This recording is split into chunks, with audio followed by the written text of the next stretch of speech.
well. Let's get right into it, though. Let's talk about this debate. It's been something I've been wanting to talk about. Had trouble sleeping because I was so frustrated about what took place last night. Let me just speak in generic terms, and then we're going to talk about, we'll have some sound bites for you and go through the debate and thoughts on it. You can have a discussion and you can say, well, Joe Biden won the debate or Donald Trump won the debate. Look, the bottom line here is, folks, is there's no winners here. The biggest loser to me is America. What we saw in that debate last night was utter chaos, and that's a nice way of putting it. Now, yes, I can sit here and I could say, were there times that Joe Biden interrupted? Absolutely. But you cannot sit here and tell me that 90% of the interruptions and the chaos was due to Donald Trump. He interrupted. He didn't follow the rules. Each person was supposed to be allowed 2 minutes. Every single time Joe Biden said something negative about Trump, he interjected, he interrupted. That's exactly right. Thank you, Mr. McCloskey. It was utterly disgusting. It was despicable. I mean, use any word you want. I don't care whether you're a Biden supporter or a Trump supporter. That's not good for America. First of all, you want people up there with class. You want people up there that are going to show at least some amount of respect for one another. This is for the presidency of the United States. You have the president and who is the Democratic Party right now, which is Joe Biden, who's trying to defeat Donald Trump. And, Joe Biden did start with class. He said, thank you, Mr. President, for being here. Thank you for having a debate. Thank you for being here. That is class. So don't worry, we will get some opinions from our co-host who just stepped in the door. He will be joining us momentarily. But I wanted to give you my reaction without going into too much detail on what I thought happened last night, the details of the debate. And there are no winners. There just aren't. If you're a Donald Trump supporter, you're still going to vote for Donald Trump. If you're a Joe Biden supporter, you're still going to vote for Joe Biden. The only thing I will say, and we'll dive into this a little further later on in the program, is if you're an independent, and they did speak to a lot of independents on Fox News, CNN, MSNBC, and the polls that I saw, at least this morning, as far as independents go, Joe Biden is leading by a 2-1 margin. But the big aspect of this debate to me, and I'll say it one more time, and then we're going to play some audio and get to some details of what took place last night.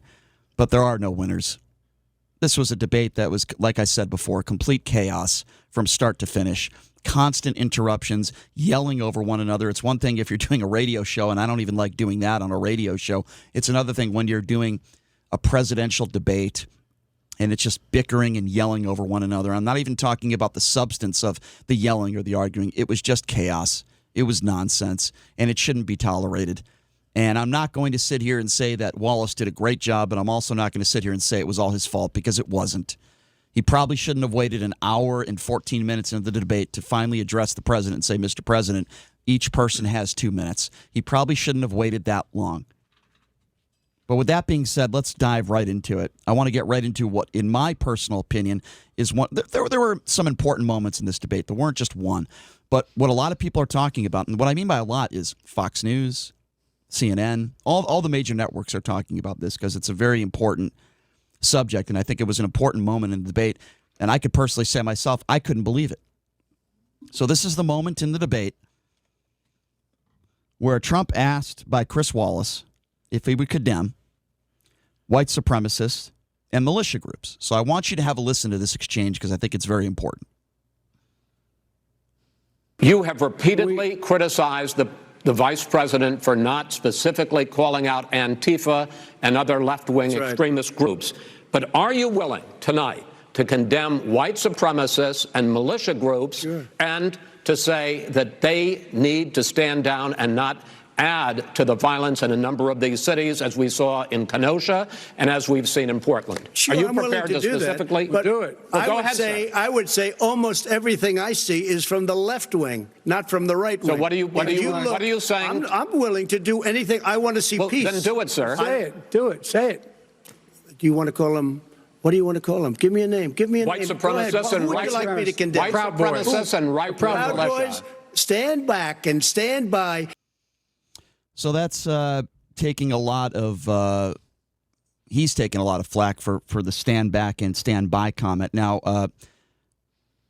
Joe Biden is the one that brought up, what about the Proud Boys? Because it was Donald Trump that asked the question, who? And Wallace says white supremacists. and it was Joe Biden who said Proud Boys. Stand back and stand by certainly doesn't mean you condemn a group, that's for sure. And there are a lot of Republicans that agree with me, and I'm going to give you my opinions on that, and we're going to go into who exactly the Proud Boys are. But before we do that, there are plenty of Republicans out there that are denouncing the way Donald Trump handled that situation when it came to the Proud Boys, the stand back and stand by, which to me sounds a little bit like a threat. It sounds to me, and this is the way I took it, if I lose the election, be ready, be ready. That's what it sounded like to me.